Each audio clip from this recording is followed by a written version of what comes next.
નમસ્કાર વિદ્યાર્થી મિત્રો, કેમ છો? બધા મજામાં? હું આપની સાથે જર્મન દર્શન, મારી YouTube channel psychology in education આપ સૌનું હાર્દિક સ્વાગત કરું છું.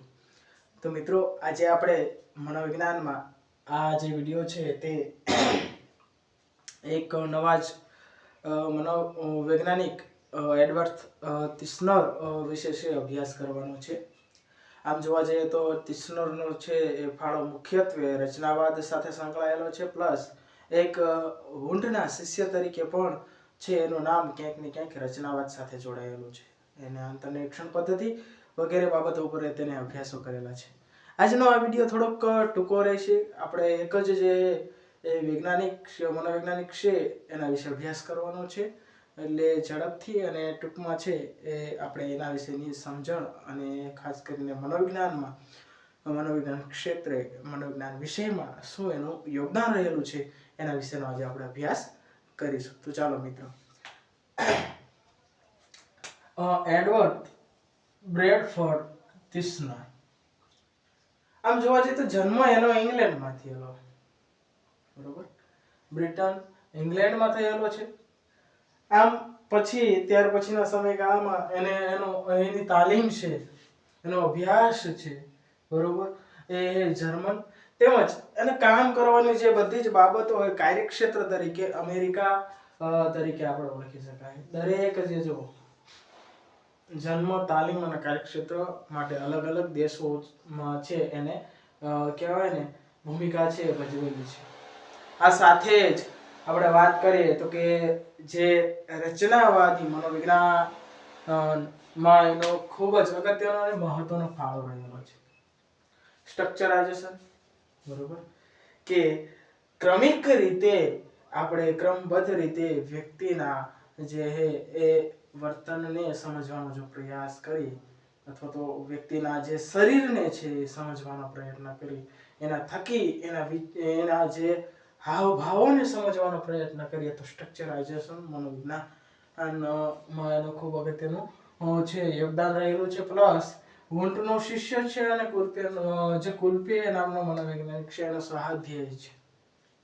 સ્વાધ્યાય મીન્સ કે એ સમય દરમિયાન પણ કુલ્પે સાથે એ કામ કરી રહ્યો હતો. ધીમે ધીમે વાત કરીએ તો કે 1892 માં કોર્નેલ જે પ્રાયોગિક મનોવિજ્ઞાન માં એને અભ્યાસ કરવામાં રસ દાખવ્યો અને મહત્વની બાબત અનુભવ તરીકે ગણાવી કે વ્યક્તિને જે કઈ અનુભવ થાય છે એના આધારે જ વ્યક્તિ એ પોતાનું વર્તન છે કરતો હોય છે.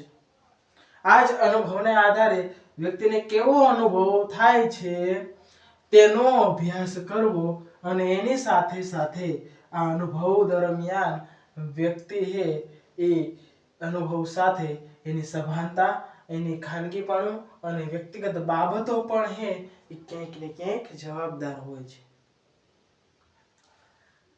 દરેક વ્યક્તિ ક્યાંક ને ક્યાંક કોઈ ને કોઈ પ્રકારનો એને અનુભવ થતો હોય છે. એ અનુભવની સાથે વ્યક્તિના ત્રણેય પાસાઓ છે તે જોડાયેલા છે. અનુભવ સાથે કયા તો કે અનુભવ સાથે સભાનતા, ખાનગી અને વ્યક્તિગત બાબત.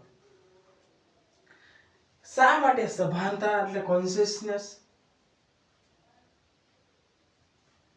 પ્રાઇવેટીકરણની વાત કરી, તેમજ વ્યક્તિગત એટલે પર્સનલાઇઝેશન.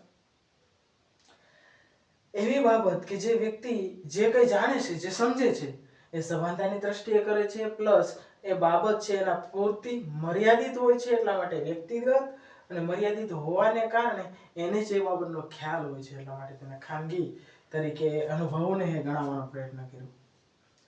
જસ્ટ ફોર એક્ઝામ્પલ, કોઈ વસ્તુ માની લો કે કોઈ વસ્તુ આપણે સ્પર્શ કરીએ, કોઈ વસ્તુ જોઈએ, કોઈ અવાજ સાંભળીએ તો માત્ર ને માત્ર એ પ્રકારનો અનુભવ મને થાય છે તો મને જ ખ્યાલ છે કે આ અનુભવ કેવો અને કેવા પ્રકારનો છે.